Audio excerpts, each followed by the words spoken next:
Kwa mara nyingine tena, Rais William Ruto ametetea mpango wa serikali wa kupendekeza ushuru wa 3% wa hazina ya nyumba za bei nafuu, akisema ni muhimu kuwasaidia Wakenya wa mapato ya chini kupata makao bora. Rais akisema mpango wa nyumba za bei nafuu unawiana na ule wa kuwapa vijana ajira kutokana na ujenzi wa nyumba hizo. Rais pia akizungumzia masuala kadhaa yakiwemo uchumi wa taifa pamoja na yanayojiri Shakahola, kama anavyotuarifu Chemutai Goin.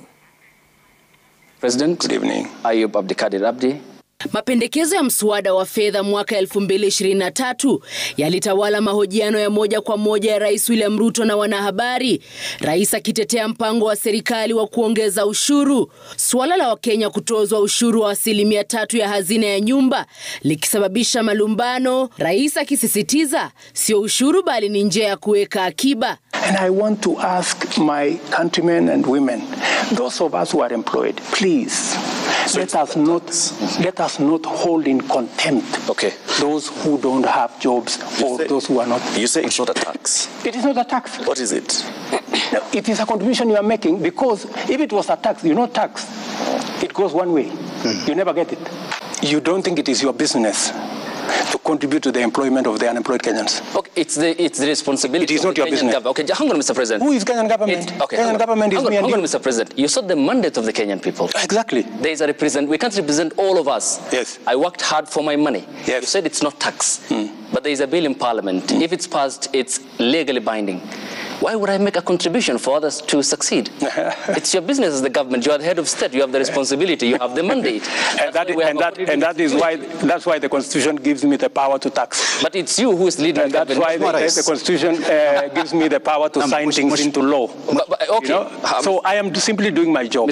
Kufuatia taarifa kuwa shirika la IMF limeiwekea Kenya masharti makali ili kuikopesha fedha zaidi, Rais alitetea maamuzi ya serikali yake. The International Monetary Fund does not run the government of Kenya. I do. IMF does not make decisions for the government of Kenya. I do. IMF are our partners.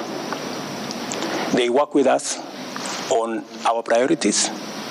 They work with us on our proposals. They support us where they can. They give us advice where they can, but ultimately, we make the decisions ourselves. And it is not up to IMF to see how to sort out the 680 billion that we have on the road sector. It is not up to any other person. It is up to us. Rais Ruto akiorodhesha yale aliyotaja kama hatua za kutimiza ahadi alizotoa wakati wa kampeni za uchaguzi. Number one, I made sure that both operations that were unnecessarily moved from Mombasa were returned. Number two, I made sure that our police have financial independence. Number three, I appointed the judges that were supposed to have been appointed, and I committed that I will expand the budget of the judiciary. If you look at the budget this year, we have added an extra 4 billion shillings. Huku deni la kitaifa likiendelea kuathiri fedha ambazo zingetumika kwa maendeleo, Rais akielezea mipango ya serikali ya kupunguza madeni ya kimataifa ambayo yana masharti magumu. IMF actually wanted us to borrow slightly more. I told them no. You know, I told them no, we're not borrowing.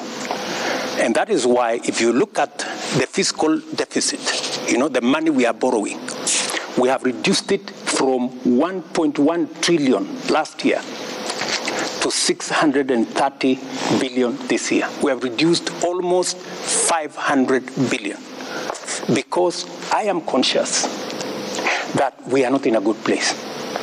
I am also aware what is happening to other countries. There are countries in our continent that have defaulted in their payments. When I am president, Kenya will not go that route. Kwa mara nyingine tena, alikosoa mipango ya serikali ya awali kuhusu ruzuku ya mahindi na mafuta, akisema ili wagharimu walipa ushuru kiasi kikubwa cha fedha. So that whole subsidy story you hear, it was just a pledge. So I found that we had a 65 billion shilling subsidy to pay. Meanwhile, our financial situation was very bad. And by the way, that subsidy was accumulating at 15 billion shillings every month. I don't know whether you appreciate the magnitude of that. So when I came into office, I looked at it, and the one thing that I did that in retrospect was the right thing, is to have an economic team around me. So we sat down, we went through the numbers, and finally we discovered that there wasn't actually a fuel problem. It was a misdiagnosis. The problem was an economic and much more a dollar problem. Na alipoulizwa kuhusu sakata zinazoshuhudiwa katika mamlaka ya kusambaza dawa ya KEMSA, I'm doing something about it.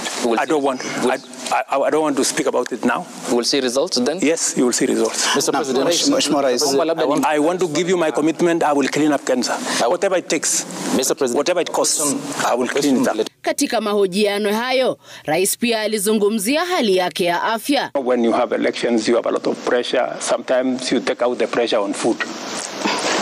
And you have to do this and that, and you don't have time to go exercise, and sometimes you eat because you don't know when you will find the next meal, so sometimes you overeat.